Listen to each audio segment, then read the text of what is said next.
everybody, and welcome to the latest episode of Let's Talk Astrology. Today, I'm delighted to be joined by the wonderful Denisse de la Latta. So thank you so much for joining us today, and how are you doing? I'm doing good, Kahlo. Absolutely wonderful. A fun fact for our audience, Denisse and myself went through the Kepler program together many moons ago, so this is a special episode. Yes. Wonderful. So today's topic, we're talking about relationship astrology and working with clients. And Denisse, you put together a beautiful presentation, so let's dive in.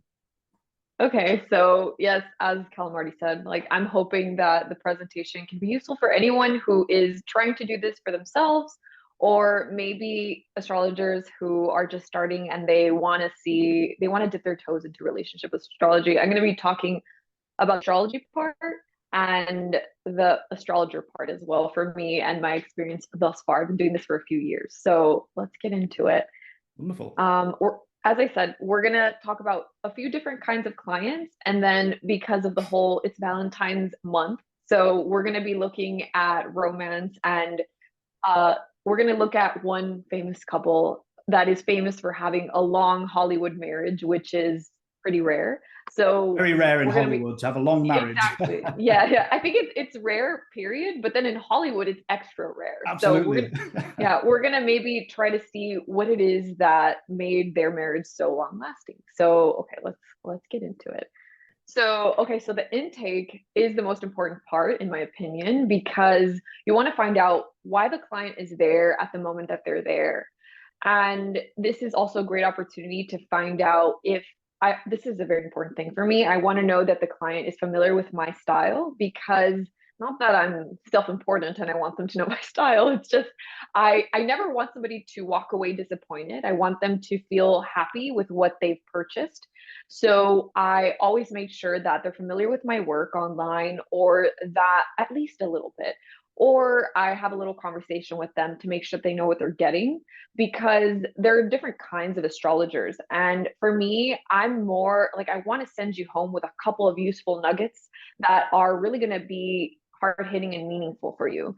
And other people, obviously it's astrology, right? And people like the predictive element more than anything. And when you're talking about prediction, oftentimes people will want very detailed things and a lot of dates and very specific things. And that is not my style. It's not only not my strong suit, it is also not what I prefer to use astrology for. So I want to make sure that the client doesn't think that they're getting something very, very like a lot of detail, because imagine if you thought you were getting that and then I'm just here telling you a nice story, and you're going to be disappointed. So I want to make sure that the expectation matches with what it is I'm providing. That's such an important point, and people being used to or being familiar with an astrologer's style. Now, if I'm working with a client, I'm looking at obviously the whole chart, but I'm looking at their Mercury and my Mercury. I'm thinking, how are they going to absorb this information in terms of how am I communicating? I've got a water Mercury, so I'm going to be quite emotive at times and dive in to all those emotive words. But if you're dealing with someone who's maybe not in tune with taking in the information that you're providing, then that becomes difficult. So that's a really important point of being the client coming and being familiar with your style. Yeah, I think it's really, because I never want to shock anybody or disappoint them. Like I said, like they're spending their well-earned money on us, so I want them to be happy. And also, it's a great opportunity to find out what is their level of astrological knowledge. And the way that I ask this, it's the longer you do this and you pick up little tidbits from different astrologers and their intake forms. So it's like I ask them, do you identify with your rising sign? So that tells me if they know what their rising sign is and whether or not they identify with it. So when they tell me no, I ask them why not? And then if I pull up the chart and I see with the houses that, maybe sometimes their sun is averse to their ascendant. So maybe that's why they don't, or the chart ruler is averse to the ascendant. So that could be another reason. So that gives me some clues about the chart itself and how much astrology they know. And because, as always, as a Sagittarius, I have like a life mission of teaching astrology to everyone. So I just want the whole world to know at least a little astrology, more than the sun sign. Or even if it is just the sun sign, I want them to know what it means, right? What does the sun sign mean, right?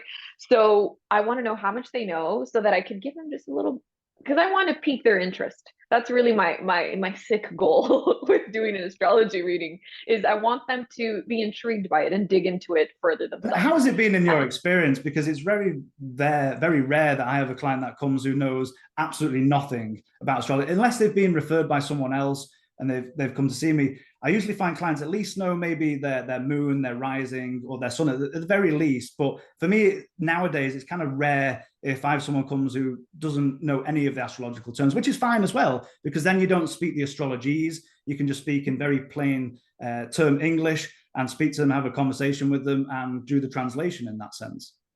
Yeah, I think it has a lot to do with the marketing and the way that you market yourself.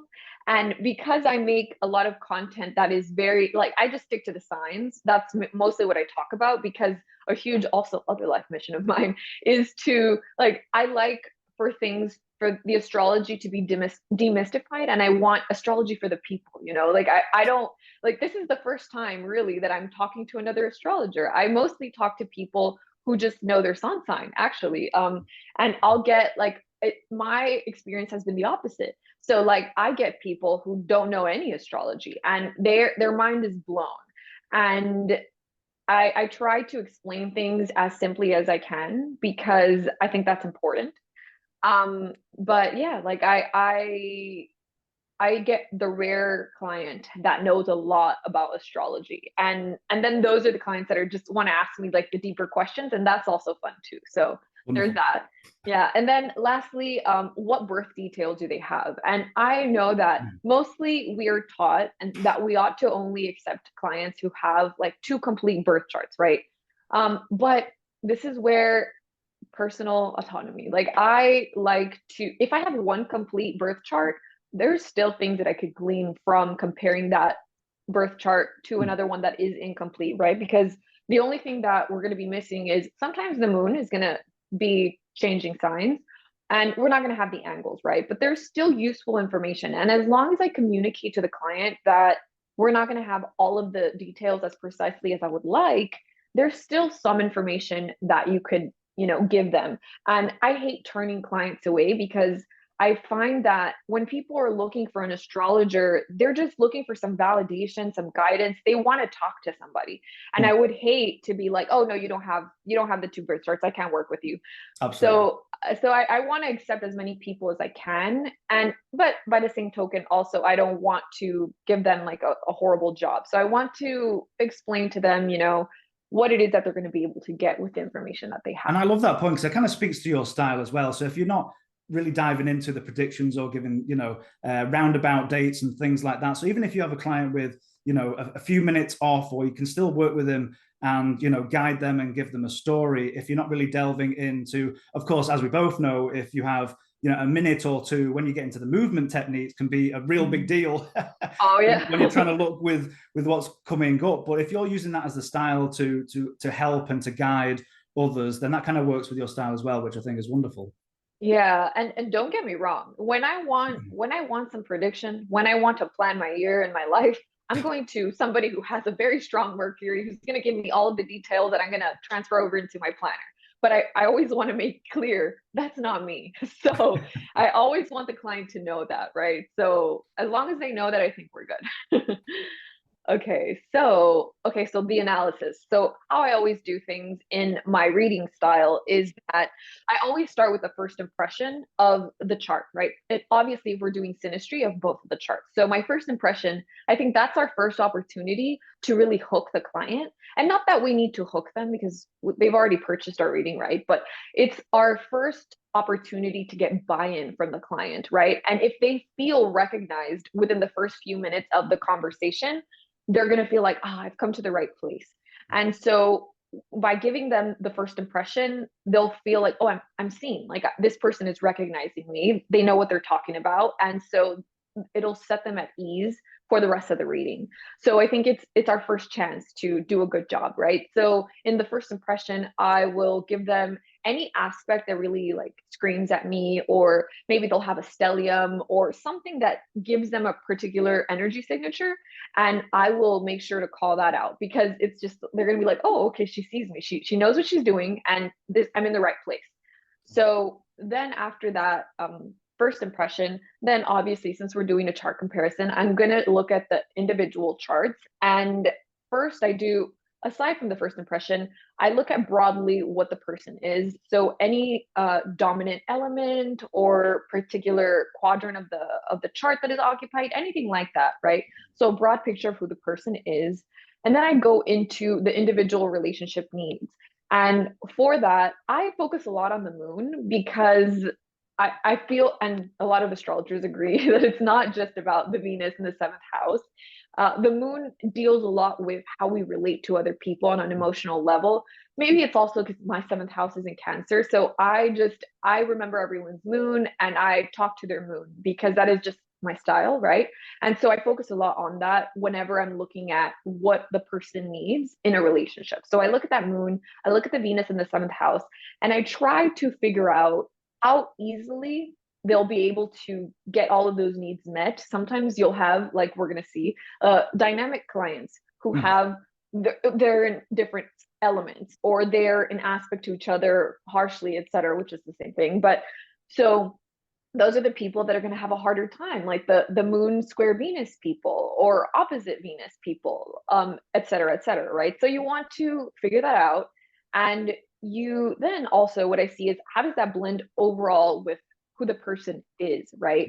So this is where I always jokingly tell the client is just like, okay, we're going to see if you're compatible with this other person, but are you compatible with yourself? Because sometimes, yes, because sometimes it's just, you got stuff to iron out within yourself before you even see how you're going to relate to the other person, right? Absolutely.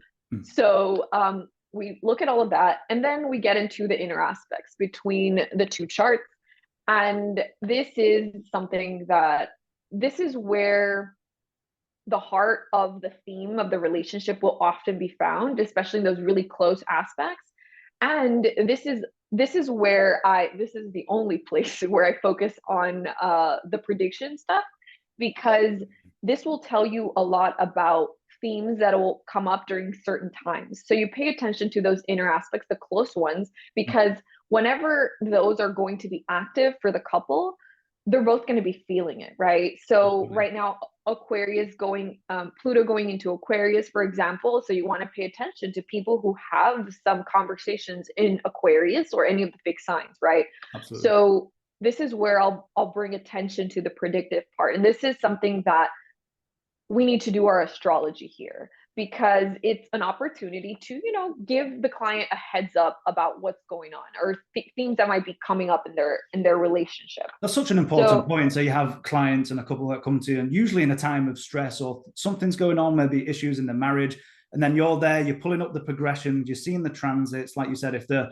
early degree sign of a fixed sign at the moment, anything like that, and then you're going, picking out these pieces and then explaining to them, what is happening to them in this particular moment and the dynamics in the relationship. So I love how you're pulling all this together. Yeah, and I think that it's an opportunity for us to be a good astrologer, because these things I've seen the effects of an eclipse on an interaspect in a marriage. I've seen what that can do.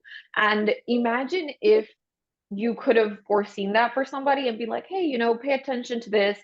I never like to alarm people. I try to keep it positive, but still, I think that it's important for us to mention that, because if you got a reading and the astrologer didn't mention that you would have an eclipse right on you and your husband's sun and moon, for example, and they didn't mention that to you, you would think they're bad astrologers, or you would think that astrology doesn't work, because you would be like, they didn't mention that.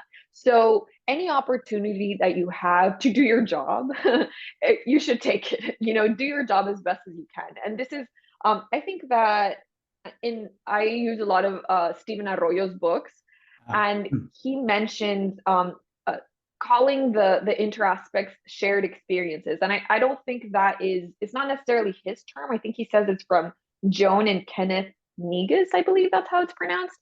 And I use this phrase because when we're talking to clients, we don't necessarily want, this aspect, that aspect.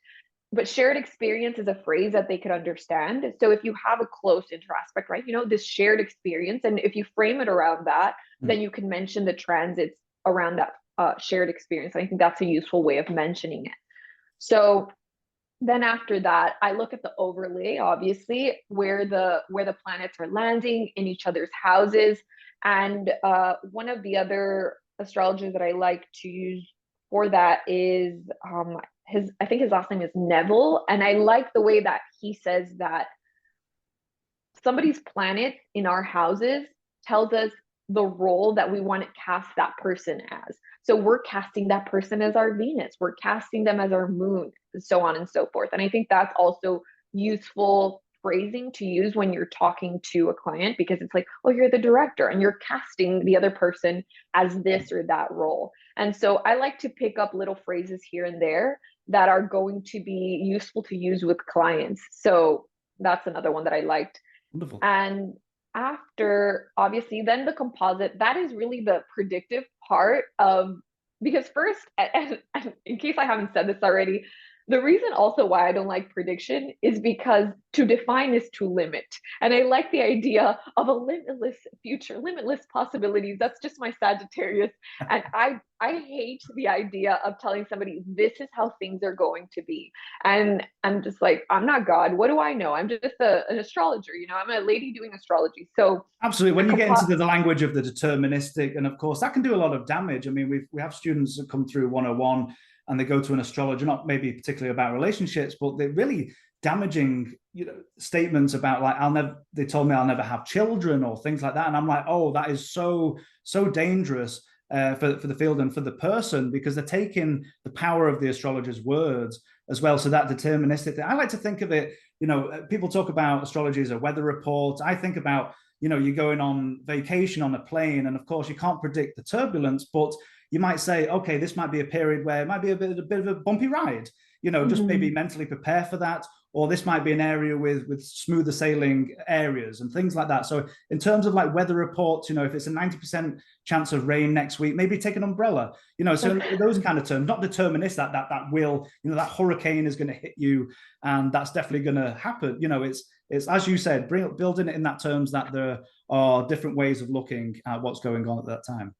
Yeah, absolutely. And whenever I talk about the composite, that I like to tell the client that like this is where things are going to land for you, broadly speaking. And so we want to see what are some trouble spots, what are some things that we want to pay attention to, that we might want to, you know, focus on, or this is where we'll need to work on these specific things, right, when looking at the composite.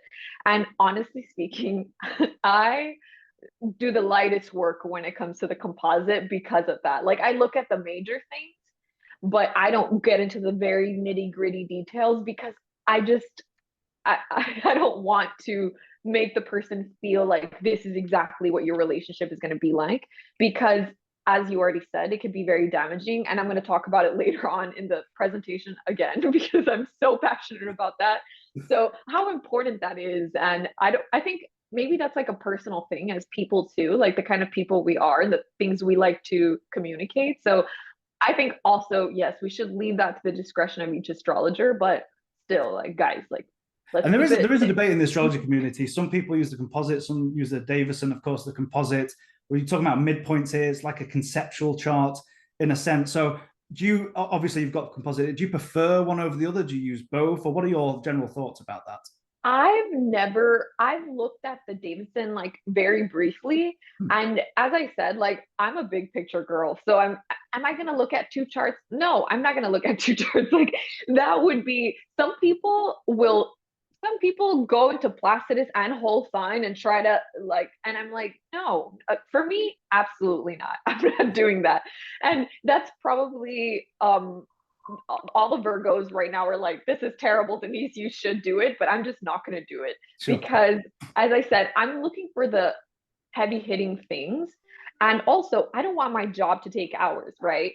And so I'm trying to make myself comfortable, and I still want to serve the client as best as I can. But if a class pops up on Davidson versus composite, I will be signing up for it because I'm intrigued myself. But for now, the composite is good enough for me. Wonderful. Yeah. So also we can talk about the composite as the staying power of the relationship, but you know, with a grain of salt, because I don't want to scare them away either. So, okay. So this is one type of client that you could get sometimes is people that are in a new relationship. So I have here Kendall Jenner and Bad Bunny, and I just thought they were an interesting couple. So that's why I decided to look at their charts for the presentation. And also, this is we don't have Bad Bunny's like time of birth. So this happens a lot in couples I've seen. I usually get clients who they don't, oh, I don't have my boyfriend's time of birth, he can't find it. And because sometimes one of the people in the couple will be way more interested in astrology than the other one. And so, as I was saying, like I could still give you some information. So, just making note that sometimes we get lucky and that moon is right in the middle and it's not going anywhere. But right, it's always when it's at the very end of the sign or at the very beginning where, you know, yes, it could switch to the previous sign or the next sign. Mm-hmm. So you want to make note of that. But as I already said, I think that if we can still give the client something useful, like why not? You know, because as we'll see in these charts, there's still stuff that we could see that is useful. So I try to do that.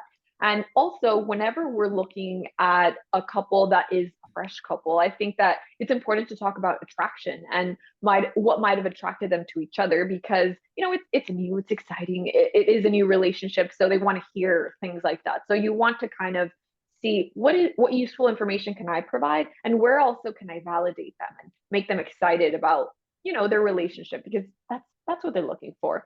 And also, if they have said, you know, that I want to see what are the long-term potentials for this relationship, you want to look for that, whatever it is that you can provide for them. And as I said here, like it's very important to keep it positive at all times, but obviously in the beginning of the relationship. And I'm not saying like toxically positive, like, yes, this is amazing, this is true love. I'm not an exaggerator either. So I want to make clear, I'm a very earthy person. I'm a very serious earthy person. So for a person like me, realistic, keep it practical, absolutely. yeah, but don't be like a Debbie Downer either, because you know it can be very damaging, as I said. So now let's pull up the chart so that we could see what we're seeing here. So we have his chart over here on the left and her on the right, and so we don't know. That moon is probably, it seems that his moon is in Aquarius based on his music, but we don't know that for sure. It's either in Pisces or in Aquarius, but he nonetheless has 3 other planets in Pisces. So that is what I would note. Like, so those first impressions, I would be like, oh, okay, you have broadly, you have a Scorpio and a Pisces. And just on a general sense, I'm just like, okay, it's working out, just broadly speaking. And then she's an Aries, and we have her chart for sure. So she's an Aries, and he's got that Venus in Aries. And that is, according to all of the texts that I could consult and my experience as well, when you have the Venus and the ascendant in the same sign, when there's an aspect there, that is one of the strongest, if not the strongest indicator for strong attraction. Absolutely. So yeah, that is something that I would be like, oh, this is something to note to the client, because it's going to make them happy. It's going to be like, yeah, like that, they're going to feel recognized by that. And so, and you brought up the importance of the moon before, and here put them together. Well, if we know if this is correct, we've got the Venus moon conjunction as well, and the Venus trine the Venus. So there's a couple of connections, as you're seeing, maybe initial attractions and all of that kind of, especially we've got fire involved as well, some of that heated passion possibly. Yeah, and it's just like right now that we're not looking at the nitty-gritty, we could still see that there's just like affinity there between the two people, right? They both have the water suns, and then the moon and the Venus are in fire, so it's water and fire. And as we were already saying, this is like a jacuzzi. This is it's spicy, it's exciting, and for a Venus Aries, like he's gonna like that. That is, we don't know what house is in, you know, because we don't have his time of birth. But broadly speaking, this is working already for me just when I'm looking at that. And when we're looking at a client that is in a new relationship, that is the first thing that I notice and I make note of. So it's a really interesting point. And even if I pulled myself out of this and just looked, and we're just talking about elements here, we can see that he's heavy water. I mean, he's got what? Sun, the Saturn, Mars, possibly the moon, the Jupiter and the Pluto. Heavy water. He's only got that one planet in fire. And then we've got Kendall Jenner, we've got all of this cardinal fire energy, we've got the moon in there, we've got that domicile Jupiter, we've got the Mars and the Venus as well. So do you find, which I find, is that sometimes with couples, with missing elements or a lack of an element, that there's an attraction there or something that you're either it's funny because I like a lot of earth. So if I come around to someone's house and try and build a shelf, it's guaranteed to fall down the next day. So being drawn to people with, you know, a lot of earth or elements that you're missing, I find in couples or partnerships, they look for that in other people because it complements them as a combined synastry in a sense. Absolutely. I noticed that in the non-celebrity couples in my real life, I noticed that where it just works together. And this is reminding me of a conversation that I've had very recently where it was like a question from, I don't know if it was a therapist or something like that, that asked them, like, would you date yourself? And me being an astrologer, I'm just like, well, why would you want to date somebody who's just like you? I find that relationships should be a place where we kind of fill in the gaps for each other and we complement each other rather than looking for somebody who's exactly like us. And you make an excellent point here where we don't know what his houses are, but yeah, it's seeming like they're both water and fire, both of them. So are there going to be things missing? This is where we'll want to pay attention to. The composite would be good. Like, what is the Saturn going to be doing? You know, but we won't have that because we don't have the complete birth details. And that's the thing that I would want to talk to the client about. Like, you know, we're not going to be able to see everything. And even though we can never see everything, obviously, too. But these are the things that you want to pay attention to whenever you're looking at the compatibility or the synastry or whatever. What is Saturn doing? Because that is one of the indicators of the staying power in a relationship. A thing that I noticed here in Kendall's chart is that she has out of sign, but her Venus and her Pluto are conjunct. So Venus Pluto conjunctions, you know, she has a fire Venus in Sagittarius. Another thing that I found interesting about this combination of people, because as I said, like my interest here is with Bad Bunny because he's such an important figure for the Latin community. So that's why I was like, he's dating like a Kardashian. Like I was like, what? At first I was like, my Latina heart was just like, how dare you date outside of our community? But then when I saw her chart, and at first I was like, they don't even speak the same language, because he famously didn't speak English in the past, but he's been learning English. And then I saw that she had the Venus in Sagittarius. So I was like, oh, this is like a genuine attraction she has for him. At first I thought it was like, you know, celebrities will just date for like attention, I guess, for fame or whatever.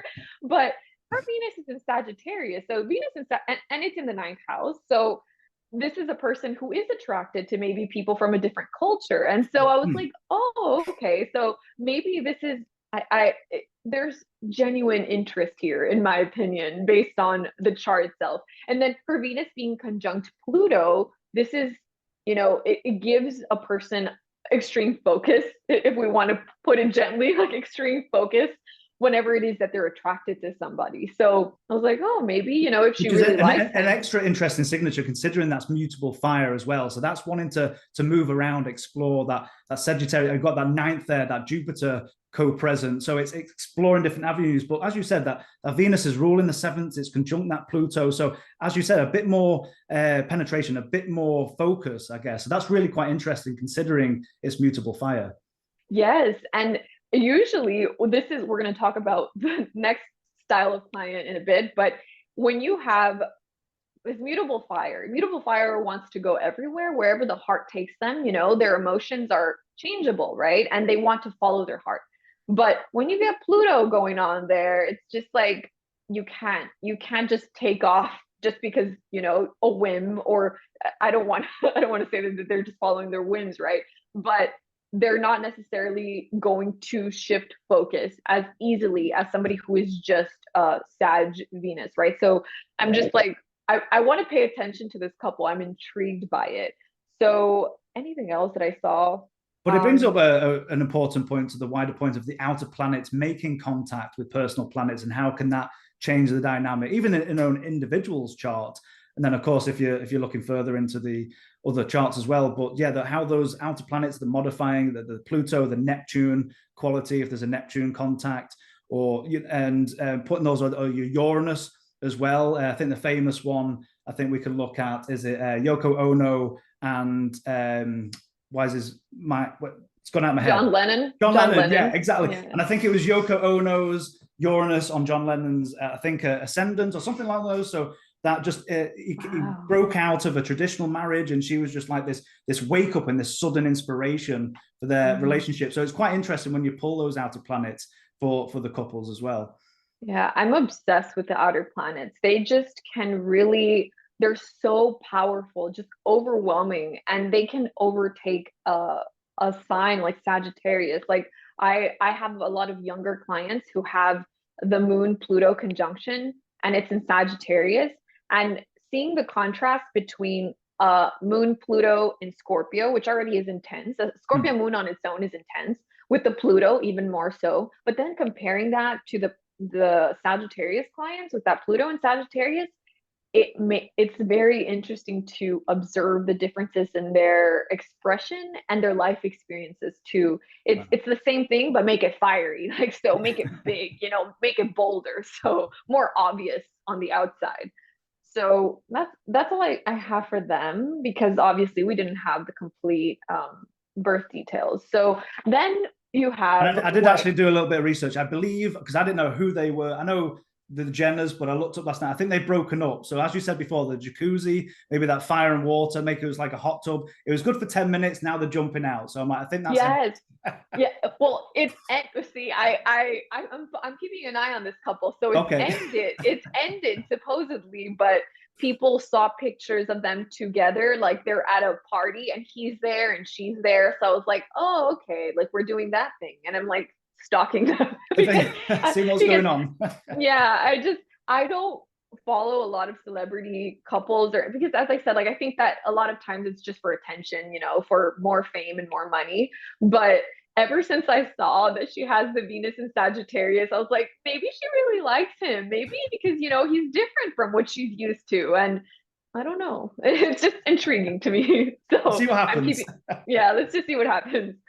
Okay, so then we have what I'm calling the dynamic clients.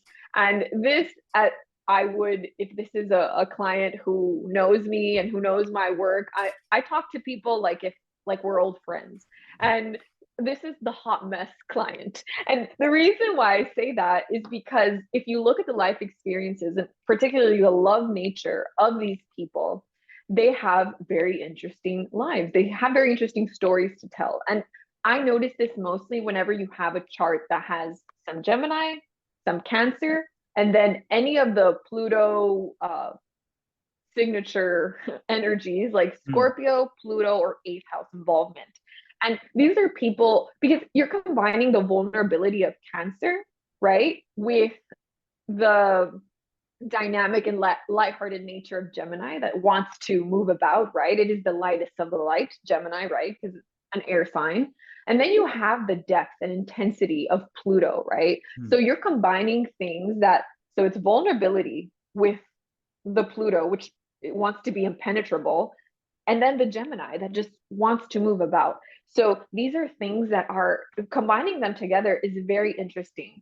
And so I get a lot of these clients because of the work that I do. Like the videos that I post, I always talk about Pluto relationships, and I talk a lot about Geminis because I find them interesting. So these are, as you know, and as us as astrologers, the work that we put out into the world, those are the people we're going to attract. So I attract a lot of these clients. So this suits my interests, basically. And broadly speaking, it's going to be the air plus water, right? Because air wants to be free, but water wants to feel and wants to attach and wants to relate on a very deep level. So you're combining two things that are very different. And this is where I think also the intake is key, because you want to see what it is that the client is looking for in the reading, right? Are they just looking for validation? Are they wanting some guidance, right? And I wrote here in my notes, Scorpios don't like to be told what to do anyway. Nobody does. But the Scorpios in particular are, Actually fix water. No. yeah. So you want to Self-determination. Yeah, exactly. So you want to be, and also when you're talking to the Cancers as well, you want to be gentle. I think, as you said, like you want to pay attention to what their chart is like so that you could see how it is that you're going to be interacting with the clients. And you bring an important point. So whether it's the elements, it's that water, or if it's earth, it's that inward polarity. And if we've got the air and the fire, it's the outward polarity. So knowing how to communicate to these people, see where maybe their sensitivities are, and contrasting that, and just helping them out and to see that as you're speaking to them. Yeah, I think that you want them to feel seen and understood and validated. And I think it can be very helpful, especially because, as I said, these people get into some pretty wild relationship situations that this is what like they make movies about or write books about. So I find it very interesting. So okay, now let's look at the charts and why it is that this this couple, Diego Rivera, has a contested birth time.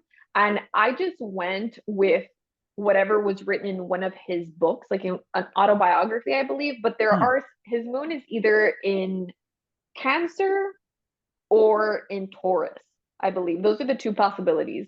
And I didn't really use the moon anyway. So I'm just like, it's fine. I'm mostly going to focus on her because I'm pretending like if she was my client, right? So as I said, like she's got all of this Cancer stuff going on in the 12th house. So to me, I really like Stephen Arroyo's approach to, using the elements a lot.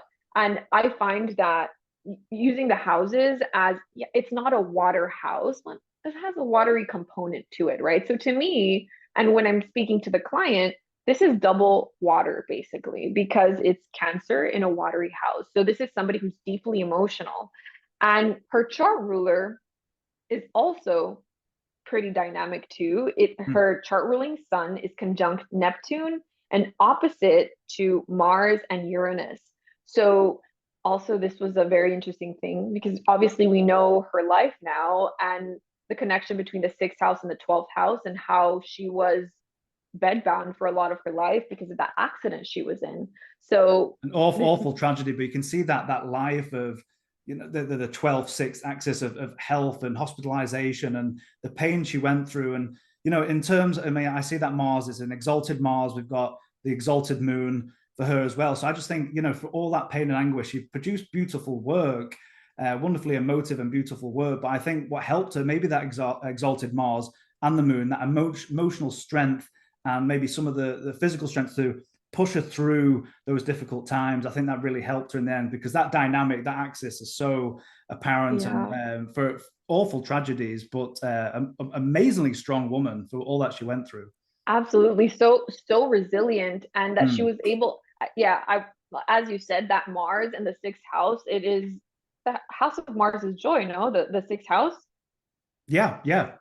And in Capricorn, so it's just like she was able to use that very, very well for such a long time. And so here we already said she's got the Cancer, which for me, already paying attention to that. And then she's got the Venus in Gemini, which in the 11th house. So that's double air for me, right? But it's conjunct Pluto. So this is exactly what we were talking about. This is somebody who, Venus in Gemini, loves to be surprised by life, loves to be entertained, loves for not necessarily, this is where sometimes you get the Gemini Scorpios, and I hate telling them like variety, because they're just like, no, we're very loyal people, and you don't want to disrespect the Scorpios in any way about any their shape loyalty. or form. No. Yes, no. And so I always want to remind them that, and it's true, like they Scorpios, it's fixed water, so they can be extremely loyal to their relationship. But when there's Gemini in there, they just don't want to be bored. They like to be surprised by life, right? And so she has that component to her, but we're talking about Cancer, and Cancer is very much likes familiarity. So you combine, obviously they're semi-sextile signs, right? So they're different. And so she already has this very strong Cancer energy, but the Venus is in Gemini. The seventh house is in Aquarius. So there's like, it's resonating there with the fact that the Venus is in the 11th house. So there's a strong need for freedom because of the Aquarian component, and for being open-minded in relationships and accepting of the people's individuality. But we have the Pluto. We have the Pluto there that is going to make things very intense, and it kind of freezes everything. And when we look at their love story and how it seems horrible to people, like it really does. Like he famously cheated on her with so many. He's a Sagittarius, fourth house Sagittarius maybe, but Sun and Venus and Mercury in Sagittarius, mutable fire. Like mutable fire likes to explore, likes to be free, needs to be free.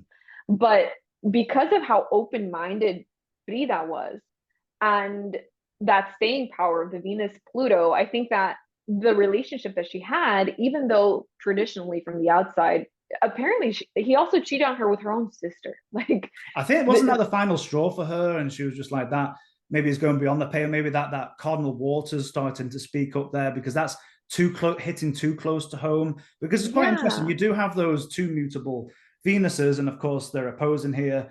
If you did the synastry, but they both got really interesting Venuses. Not only is that mutable and it's changeable, and of course that Sag maybe wants to explore more, but her Venus, like you said, that intensity with the Pluto, you've got the applying square to Saturn, having issues there. His Venus is combust, but it is interestingly with his, you've got that mutual reception with the Jupiter and Venus. Jupiter, if this is right, I mean, this might be not the right houses, but if it is a mutual reception and the Jupiter's rule in the 7th, then maybe he's going to be quite loose in terms of, oh, well, I'm going to explore a bit. And, anyone thinks to themselves, like, going after the sister is just beyond the pale. And she's probably just gone, cardinal water, that's too close to home. That's too much for me. That's too much. And for Cancers, like how much their family means to them. And it's just like, you're putting me in this situation where, like, I want to forgive you, but are you kidding me? Like at this point, like it's rough.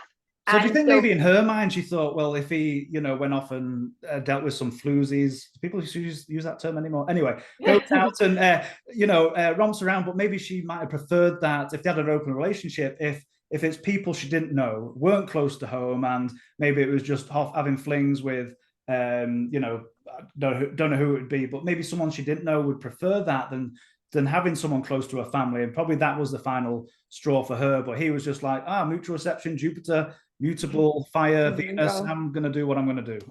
Yeah. And right now that you mentioned that, the open marriage, I don't know if they specifically said that, but I did read that Frida also famously dated women and men and women outside of their relationship. And, that's that. Again, it's very open-minded. Her 7th house is in Aquarius. Her Venus is in the 11th house. Like she's open-minded. She likes people for their individualities, basically. And so she's going to like different kinds of people.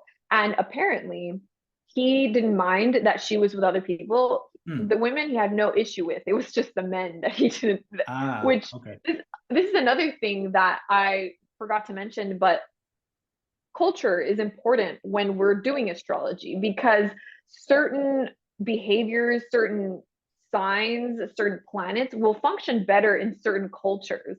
And for example, this is where my non-PC, like I love to talk about cultural things, and I don't want to get myself in trouble, but I find that certain cultures just are more accepting of certain qualities. And like, for example, Latin American people, I'm doing it. There is this stereotype and this trope about the fiery Latina and things of that nature. Maybe it's because of the region I am from. I'm from northern Mexico, where our style and our culture is more expressive and louder. So maybe Aries energy, fire energy is acceptable, right? So the reason I'm mentioning this is because, Diego was comfortable with her being with other women, right? That's open-minded enough for him, but not men. And so you want to think about where the client is existing in terms of culture and in terms of the time, right? We're in a very progressive time right now where we have men on the covers of magazines wearing dresses and skirts, and how open the person is will depend on not only their chart, but also where in time are you meeting them. So that's another important thing. I love your cultural point. And, now today, modern society, you talk about even 50, 60 years ago, maybe Western societies, where you bring up the socioeconomic. So, women who maybe, at times couldn't even own property. And a lot of marriages were arranged. And, British society, you think of Pride and Prejudice, where it was very much, it wasn't really about love. It was a financial exchange, and those relationships changed. But now women in today's society have more economic power that, they can go off and be CEOs and take reins of companies and have that economic power, where that relationship was 100 years ago, where it's now the dynamics have changed. And it really speaks to your point, the cultural progressiveness, which I'm happy we're in. Yeah. Oh, great. It's a great time to be a woman right now. So yeah, I think that we need to take all of those things into account when we're doing astrology. And specifically for certain signs, as I said, certain energies will, have an easier time in certain cultures. And also the Saturn, because the Saturn is going to be the rules and structures of your society, right? So we want to pay attention to all of that whenever we are looking at that. So as I said, Frida, the reason why I brought her up is she's one of those dynamic clients. And sometimes their love life will seem like a mess, but it is what would make them happy, because that Pluto Venus in Gemini in the 11th house, she would not have been, I know for a fact, she would not have been satisfied with just marrying Diego and for everything, just having children and everything being normal for all of their lives. She would have had nothing to paint about. So even though like the pain of her life was this relationship, it really fed her Venus. And Venus is that planet that I always, the way that I talk about it with my clients is, this is what makes you human. This is what makes life worth living. And so we want to make sure that our Venus is being fed, and we want to see if the relationship does that. And another thing that I want to mention, I think this came also from Stephen Arroyo. I love Stephen Arroyo. He says that whenever you have a client who has very varied needs and relationships, so you can either counsel the client that you're going to get with somebody who is as complex as you are and who has all these little quirks just like you do, or you're going to choose somebody who satisfies one aspect of the chart and not the other parts, and you're just going to accept that that area of your life is not going to be complete, right? You can't have everything. Right. So those are the two things, and that's a really it's a useful thing to tell clients, because when you see that, when you have like the oppositions or the squares between the Venus and the or the semi-sextiles, whatever it is that is making it complex for them to get their needs met, you want to give them like, so okay, so you're telling, this is a diagnosis, it's complicated, but what do I do with that information? Well, that's a useful tip to give them. So what else did I have to say about wonderful. them? I was just scanning there as well. I'm talking about missing elements. I mean, maybe it's not significant enough. I mean, she's got that Mercury in fixed fire, but I noticed he has quite a bit of fire. Obviously, he's got the Mercury, Sun, Venus. So adding a bit of spice, a bit of fire to her life, maybe infusing maybe the air quality, and just maybe a source for ignition or inspiration for maybe some of the works and things like that. It's quite interesting. Yeah, mentally. Yeah. I love fire and water people together. It's just it's loud. It's a lot. It's a lot, but it's exciting. And fire people could not, like, they are happy with the excitement. They just don't want to be bored in life. They want life to just burn through them. And so, I think about boiling my kettle. When I pull the water in and boil the kettle, you got that fire in. So, it can be exciting. It's bubbly, but, hot to the touch. Yeah. And maybe, I'm a rising Capricorn, so I'm just like, oh, I love to watch movies about that. I like for other people to go through that. I like for my life to be like, no, I'm good with that. No, thank you. yeah. But for other people, like, she's a rising Leo. All of those Sag planets were in her 5th house, right? So she was casting him at the Venus in the 5th house is beautiful, right? So this is he gave her a lot of romantic enjoyment. And even though the Venuses were opposition it signals some type of magnetic, just dynamic attraction. And this is the whole opposites attract thing, and where you want to see, just because they attract doesn't mean that they should be together, that they'll work out. But I think that in this situation, because of her Venus and the how complex her chart is and her needs, I think that it worked. Like, he provided a lot for her. And even though her Pluto is further out, I still, whenever I see a person who has Pluto Venus in any sort of way, I want to pay attention to what the Pluto is doing with the other person's planets. Because even if it's a wider orb with the opposition with his Venus, I still will count it. Because especially if, and we don't have his accurate birth time, right? But in the absence of other closer contacts in the synastry, I will pay attention to what the Pluto is doing, what the Neptune is doing, because they're very powerful when you are comparing charts. So I pay a lot of attention to that.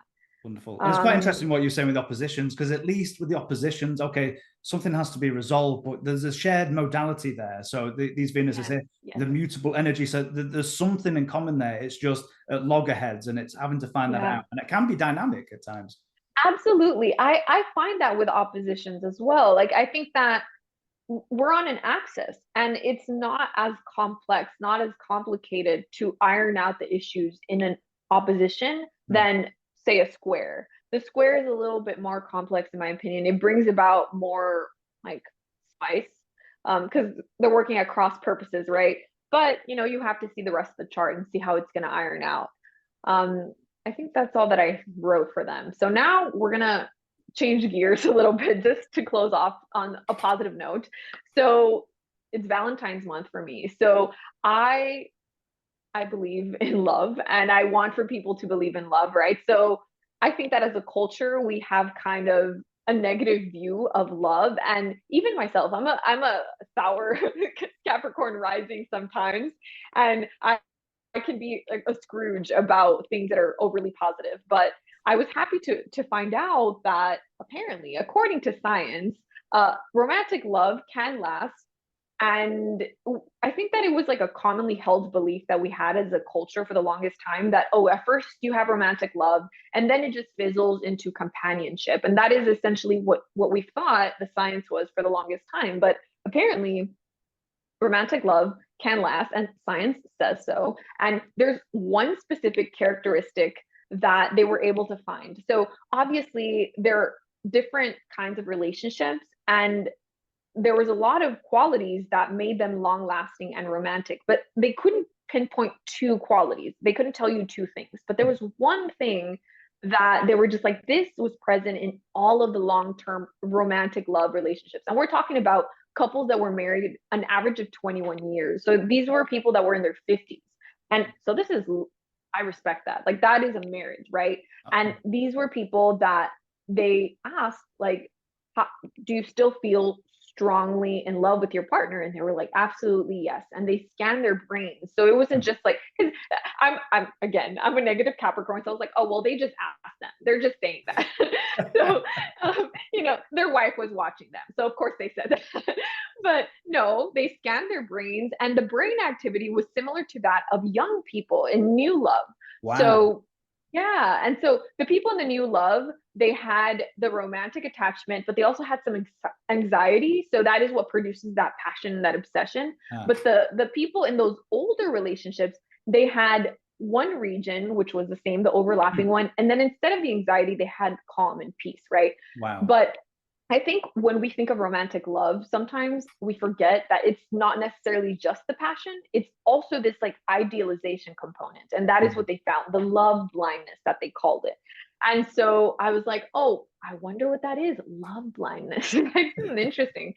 So then this quote that I found in the Planets in Composite book from Robert Hahn, it honestly really surprised me, because I love Robert Hahn. I love the way that he writes. He's a Sagittarius. He speaks to me. But I read this quote. The astrologer's astrologer. Absolutely brilliant. Yeah, the rock star of our world, right? I want him on my wall. I need a poster. I need to make that happen. So all true love is based on your idealization of some aspect of another person. And this, as I said, the quote surprised me because I was like, a romantic Robert Hand, like the I've never seen Sagittarius. this before, and this is quite surprising as well. So amazing. Yes. So I wanted to mention this specifically to you because, okay, I am of the opinion that the signs of the outer planets, the signs don't matter. And the reason why I think that is because I kind of like intuitively thought those are so powerful that they're not very affected by the sign that they're in. And then you shared this link to a talk between him and Stephen Forrest. is Stephen Forrest. Yeah, yeah. And in that talk, they talked about, yeah, no, they're like aliens and they're just like exerting their influence, right? They're not affected by the sign. But then I was really surprised by this quote. So I pull up Robert Hand's chart and he has Neptune in Libra. And I was like, interesting, Rob Hand. Interesting. So I relate that quote to his chart, and I found that very interesting. It made me think about that component of why he might have this opinion. And even I love the mutability of his chart. You've got that real strong Gemini Sag axis, don't you? Is always revising his work and going back and getting PhDs and doing all these things. I just love all that mutability in his chart. And he's like, I'm okay with changing my mind, or if I need to revise this and do different things, I'm like, I love the guy. Yeah, he's just like, oh, did I change my mind? Well, I changed my mind. It's just like, do I contradict myself? Very well, I contradict myself. But he has like the knowledge to back it up always. It's not just like on a whim, right? So I love it. He's a national treasure. So obviously we're going to be looking at Neptune in this like last part of the presentation. And in order to see this, I was looking for a couple that already had long lasting love. And this is that Hollywood couple that everyone loves to talk about. There's a recent documentary on them on HBO, and it's called the Last Movie Stars. And I think that when we're looking at relationships, when we're looking for this idealization component, old Hollywood just kind of lends itself to that very well, because there's a distance between, in time, right? But also, like, before, we didn't know everything about celebrities. Like, they weren't posting on Instagram. I think that we lost the magic. Like, celebrities now are kind of a nuisance if you think about it. Like, they're just like, oh, we're just like you guys. And we're just like, first of all, no, you're not. Like, and second of all, just get off the internet. Like, go make a movie or something. It's just, it's a totally too much information sharing. It's like back in the old days, like you didn't know all of this. Okay, interviews, you might get slight clues and things like that, but there's something to be said for at least a little bit of a mystery or something, not just everything thrown out there all the time. That drives me nuts. Yeah, no, it's very strange. So old Hollywood and having a couple, I could not think of a current couple that I would have used for this. So I was like, also it helps, like, we're looking at this retrospectively, right? So it already happened. So we're just like, okay, we can see this couple and try to glean what it is that made the relationship work. So when I'm looking for love that lasts, so basically I look for simple affinity between the two charts, because as I said, like, not that I want them to be exactly the same person, but I want to see that they're going to understand each other. And also I want to look at what is the first and seventh house axis doing. So as we already said, the first house is going to have a lot to do with attraction. Also planets in the seventh house. So we want to look at the first and the seventh house. And Stephen Arroyo says that he looks at any aspects between the ascendant and the other person's planets. Like, it doesn't necessarily have to be a conjunction. And anything with the ascendant is a very strong indicator of marriage. So the first and seventh house are very important. Also, I look for support from Saturn, because of course, Saturn likes to take care of things, wants to make sure that time is invested properly so that things last a long time. Mm-hmm. And also I'm looking for fixed signs, because fixed signs tend to have staying power. And lastly here, the love blindness component. So we're looking for Neptune and what Neptune is doing here. So when we look at their charts, we see very plainly, like, they're both rising Capricorns. So already that's going to tell me that they don't like to waste time, and they want to invest their heart somewhere that is going to stay, for the long haul. And sharing the same also, rising of any couple, that's powerful signature as well. You pull up these charts and be like, that would be the first thing I'm like, okay, both same rising. Yep.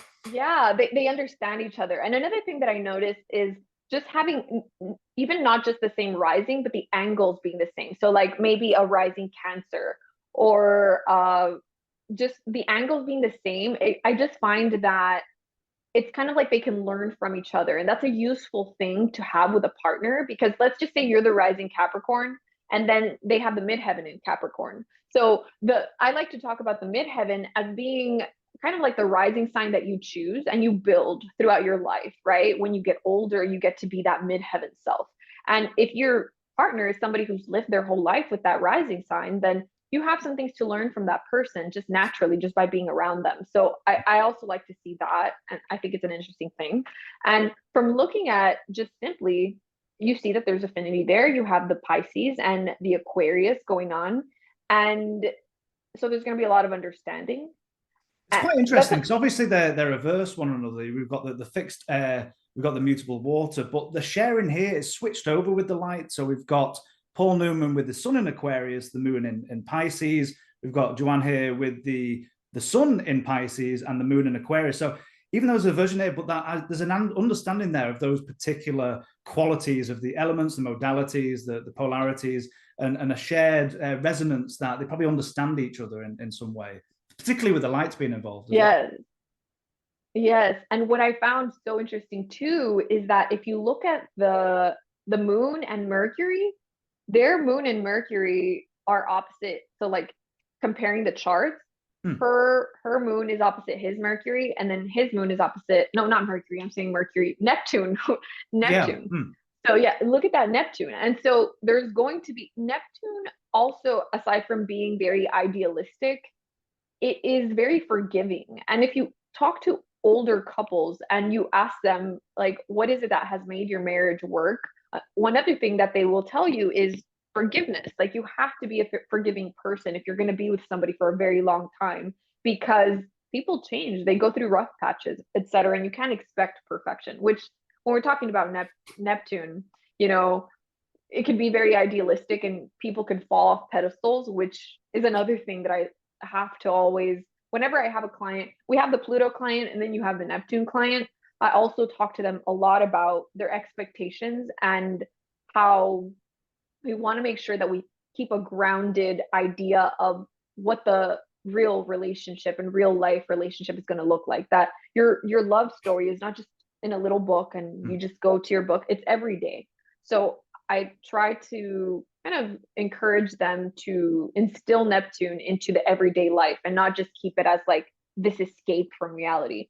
I love what you say about the Neptune and that forgiving quality, because you see both the charts here now. Joanne, we've got that moon applying to that Neptune. I'm trying to see the degrees there, 24 to 2. So it's still moving towards that and applying. I think his is separating as well. But I think, wasn't she the one that had to forgive more in their relationship? I think, didn't he still have issues with maybe flirting with others, or maybe, you know, that he's got that Mars there, so maybe that sexual vibrancy maybe had to let his eyes wander, sort of thing. I don't know if I'm making sense at all. No, yes.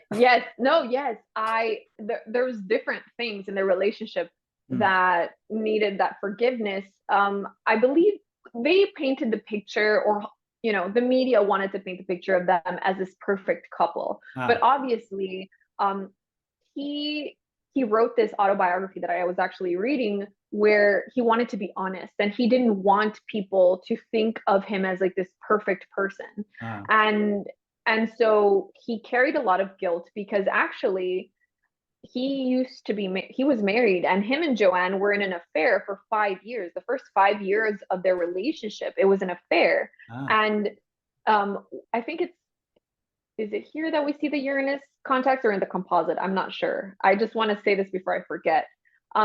You sometimes, when you see people who have connections between Uranus and Venus, or just strong Uranus interactions in the chart comparisons, it is a very non-traditional situation. And one way of having a non-traditional situation is having a secret relationship. Secret relationships tend to be more 12th house and Neptune. Yes, I will say that. But it is also non-conventional, the way that their relationship started.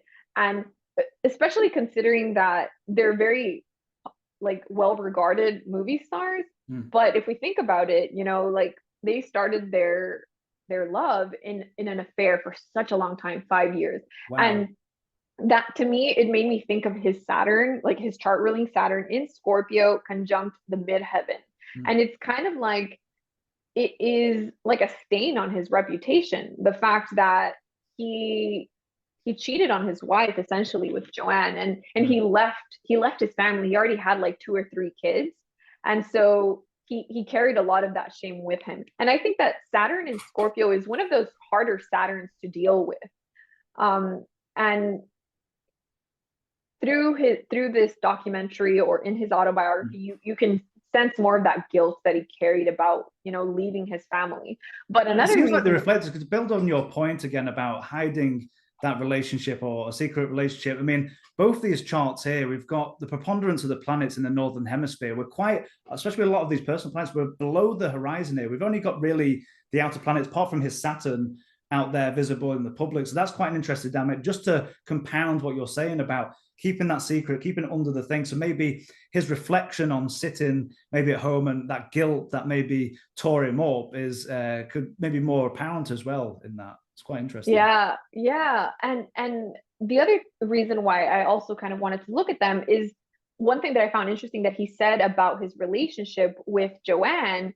He was already like a movie star. Like he wasn't super famous yet, I believe, when he met her, but he was a handsome guy. And apparently he didn't have to go to war, but people really he came out in magazines and people were just like, oh, I have him on my wall. He's a heartthrob. He was like a sex symbol. Venus in the first, and he's like, here I am, beautiful, yes, beautiful eyes, everything like that. yes. And he's a Capricorn Venus. So if you hear him talk about himself, he's just like, he didn't have any experience with girls. He said like it just hadn't happened for him, and he had a lot of offers, but it just hadn't happened for him, and he didn't see himself that way. And he was already married to his ex-wife. He already had kids. But he says that Joanne was his first experience of sexuality, and that she really essentially taught him like everything that he knows. That's what he says. Wow. And yeah, and I found that so interesting because, you know, whenever I talk to Capricorn clients who have any Venus or the 7th house in Capricorn or midheaven, anything, I always like to remind them that you're going to be a late bloomer. So just get comfortable with the idea that you have a very long runway. So he came into his love nature later on in life. And so I found that very interesting because it's just like Venus in the 1st house, you would think that he knew that he was a good looking guy, but he didn't. So because of the Capricorn component. So I found that very interesting too. What else I also think that her Saturn being in the 1st house, she's bringing almost the only planet that he doesn't have in the 1st house.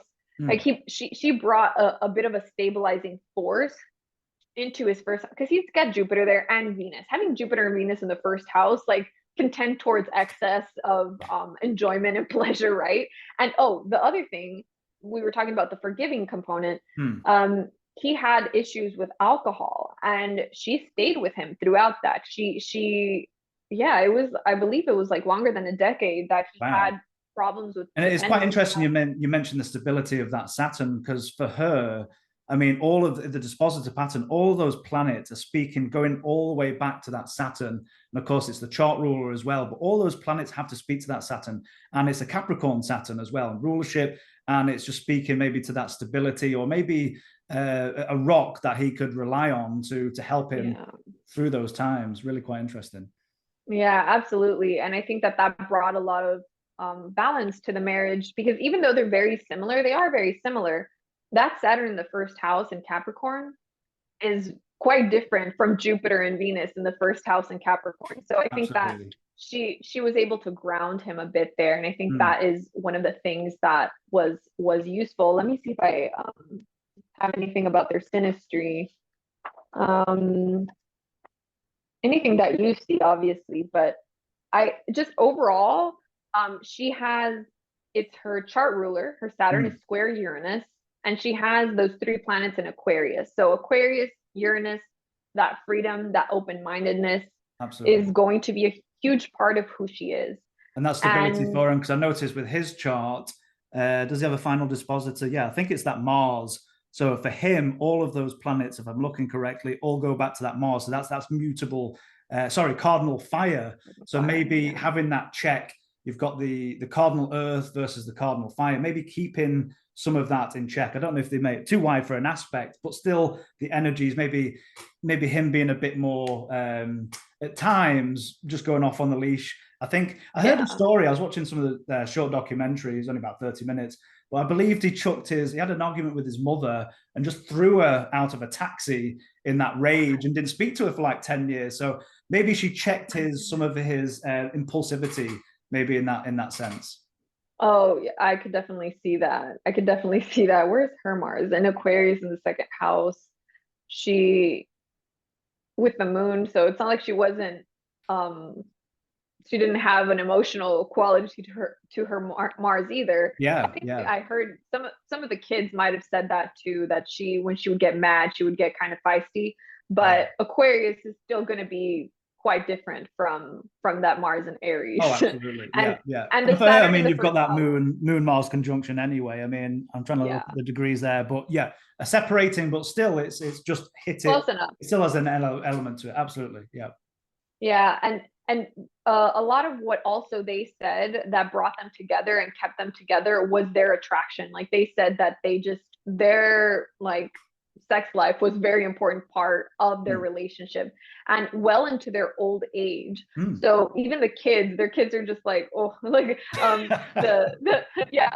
in one interview they called, like, I don't know if it was like one of their homes or a room in the house, but they called it their love shack. The kids were like, oh, like, yeah, great job. For children guys. At any age, you're just like, please no. Gross. Yeah, but to us as astrologers, when we're working, we want to look at like, what is it that was bringing that about? And he talked a lot about her explorative nature, and her Venus is in the third house in Pisces, so it's Pisces Venus is going to be very open-minded. In the third house, it's going to be very open-minded and very I want to say forgiving of, like, maybe if he was inexperienced or anything like that. The Venus it's exalted in Pisces, but in the third house, I think that it brings that open-minded component to the Venus that is already that mutable water, lack of boundaries anyway, I wouldn't say lack of boundaries, maybe exploring how far you can go around the boundaries. And he's like, okay, this is cool. I like this. Yeah, and opening up his cardinal Earth Venus, of that Capricornian energy, and she's like, no, as you said, the exalted Venus, let's explore the boundaries. So maybe, and of course that water and earth works well together. It's like the water nourishes the earth as well. So I can see that dynamic as theirs. That's lovely. Yeah, absolutely. And I think it's also, whenever we are looking at, people want to know, like, oh, what is the sexual energy? What is the sensual energy? And I think that we want to, as astrologers, we want to have very distinct lines that go, this is what Venus rules and this is what Mars rules. But I think that it is more, it blends. They blend into each other. Like his Venus in a man's chart has a lot to do with their sensual nature as well. And as women, we also have a Mars, right? And so I think that it's important to use both of them when we're talking about like sexual expression between couples. And so there's not like a strict, yes, it is the masculine assertive energy that is the Mars, but there's not a very distinct difference. Like I don't just throw out the Venus in a man's chart either. So I think that absolutely. Yeah. And their Mars has actually worked well together, because she's got Mars at, is that 18 or 19 degrees of Aquarius? His is at 23. It's 16. So there is a Mars connection here, sextile. So again, like the elements that are working together well, their Venus is, you've got the water and the earth nourishing one another. For the Mars, you've got the fire and the air, and the fire and the air quality work quite well together as well. So I love the elemental dynamics in this chart, and that kind of makes sense for you saying a long marriage, but still having that beauty and that sexual dynamism maybe throughout their lives. Is really quite interesting. Yeah, and they said they had it. The kids agreed. They were just like, yeah, the love shack existed. So what can we glean from this relationship that could be useful? So now we're just gonna look at the composite really quick and see what it is we could see from this long-lasting couple. So the first thing, whenever I said when I look at the composite, I don't like to like be too detailed because I like to leave things open. But I do look at the rising sign, and the sun and moon are the things that I focus on most. So the rising is usually indicates how the relationship came to be, like the environment. And I mean, obviously they're both Capricorn, so it was going to be in Capricorn. It didn't have anywhere else to go. So indicates to me that they had a pretty strong idea from the beginning that they wanted something serious. You know, it's in Capricorn. And then with the sun being in the first house, I do use Placidus or the composite. And I will say this is because that is what Robert Hand uses in his book. And I just go if it by worked for that Robert book. Hand, it can work for the rest of us. Exactly. And people will ask me, Denise, but in natal charts you use whole signs. And I was like, yes, just don't mess with me. And I have seen that for some reason Placidus seems to work better in composite charts. That's what I've seen thus far, but I'm open to change my mind. But what I've seen is that when the sun is in the first house, this is a strong indication that this relationship is going to mean a lot to the person in terms of their identity and who they are as people. And so having the sun in the first house is a strong indication. This is a relationship that is going to be very visible versus like, and see, they, as I said, they were in an affair for the longest time. Usually when you have a composite of people, because I do get a lot of these clients as well, like that it's not an open relationship, it's a secret relationship. And usually what you see there is the sun in the 12th house. And so with a sun in the first house, that's not the case. Like this was going to be a public relationship. So and the angularity as well, and the importance, as you spoke to before about angular planets, we've got that Mercury, the Venus, the Sun angular. I mean, if we go to the outer planet, we've got the Pluto angular as well. So as you said, visible, powerful, and strong in that case. Yeah, and that Venus in the first house too is another thing that I pay attention to in relationships, because in romantic relationships, because wherever the Venus is, that's how easily the couple will express love with each other. And having the Venus in the first house is a really nice place to have it. So it is going to be an easy exchange centrally between the two people, and just like affection is going to be there when the Venus is in the first house. And the other thing that I noted is they have, because we're looking for that love blindness, and we're already talking about people that have in this industry, in the inner aspects, they have the Neptune moon. So that's one component of love blindness. And they're also both Pisces people, and Pisces people do naturally have a bit of that love blindness, you know, that forgiving nature and idealistic sort of quality to them. And then here they have, again, the moon opposite Neptune. And this composite really tightens that up. I mean, by like what, 2 degrees? I mean, that really puts that prominently. Yeah, exactly. And so this is, to me, this really signaled the whole situation with him and his problem with alcohol, because that requires a lot of patience from the partner. And that's a really good point. That may be emotional escapism. So he was using alcohol for that. That's really interesting. Yeah. And it's like alcoholism is an illness. It's an illness. And so these people, when they depend on a substance, like people who depend on alcohol, they'll die if they don't consume it.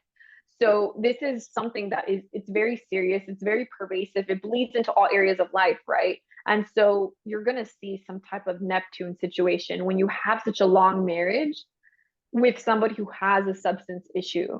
And Neptune is like one of the things that we look for astrologically when we're talking about substance issues.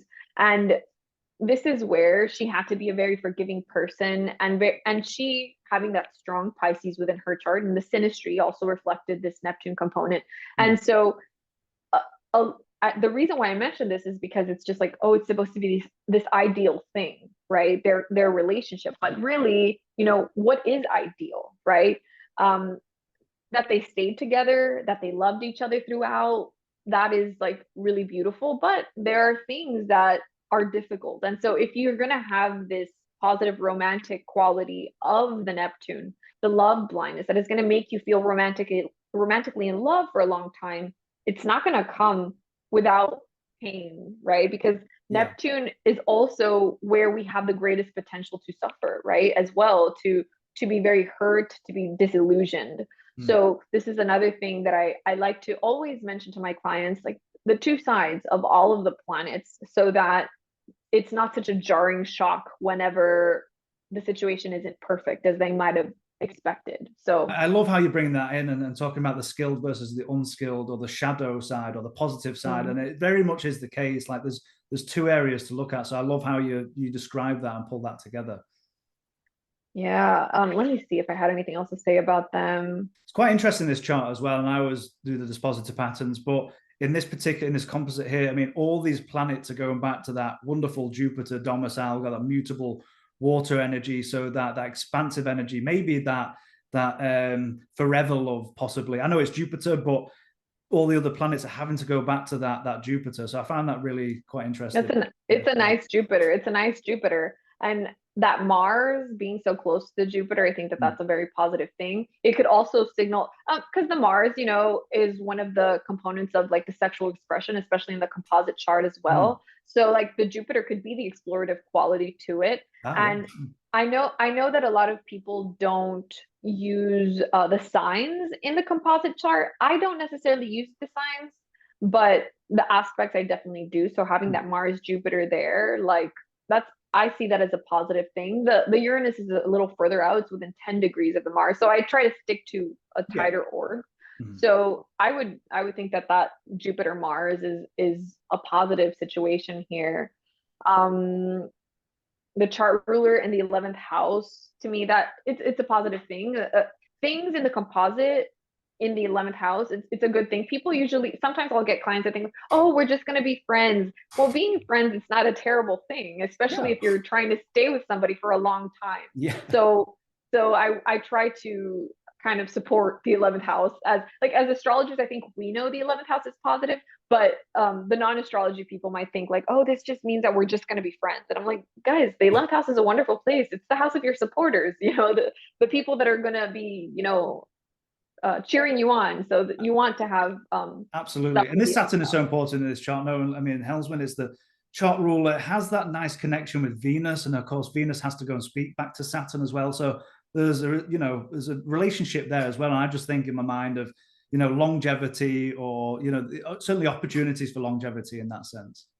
Yeah, so I think that this is a good place to end off. If you have anything else that you want to add, I don't know. Let me see what my next slide is. Oh, so in my conclusion, I was just going to say that I think it's really important that as we get, you know, like as we get more experience as astrologers, we get better at what we do. And one thing that I always like to remind myself is to always think of the individuals in the chart. So you can have a composite that has maybe a lot of Pluto or 8th house qualities to it. And, you know, we know that Pluto stuff is difficult and 8th house stuff is difficult in an astrology relationship, compatibility, etc. But does the person think that is difficult, right? Maybe they are strongly Plutonian, right? Or they have things in the 8th house, and maybe that is going to feel natural to them.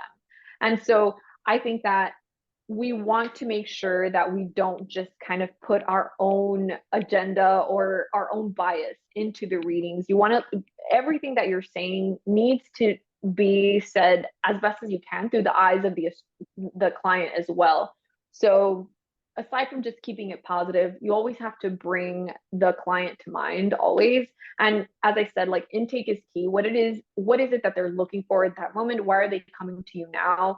And just lastly, like my channel is Puro Astrology. You can find me on YouTube or on my website, puroastrology.com. I highly recommend. When we first started together, and Denisse, you said you had a YouTube channel. So for years now, I've been subscribed. So for everyone watching, certainly go out. Some of the best astrology videos out there on the internet. So certainly go over there and check that out. It's absolutely for the layman. I talk to astrology for the people. That's my slogan. I love it. Yeah, it's astrology for the masses, and you're so wonderfully articulate. Absolutely love the channel. Yeah. I try my best. So thank you so much for inviting me, Callum. This has been an honor to participate with you. And I'm so glad to see you taking over for Kepler with the videos. You've done a wonderful job. So thank you so much for inviting me. Wonderful. Thank you so much again, Denisse, for such a wonderfully insightful presentation. I absolutely loved this conversation. I knew actually two Jupiter ruled Mercury people. We've probably got, I don't know how long we've been going on for this one for, but I knew it. I was like, we're going to be chatting for a long time in this episode. This is a Joe Rogan length podcast, isn't it? Yeah. Absolutely wonderful. Well, thank you so much for, again, such a wonderfully insightful presentation and your insights and how you deal with clients and how you I love just how your mind works and pulling everything together, and the chart examples are absolutely fantastic. And I'd love to have you on again for another subject or whatever that might be, and do it again. That sounds great, Callum. Wonderful. Well, thank you all for watching, and we'll hope to see you in the next episode. Goodbye.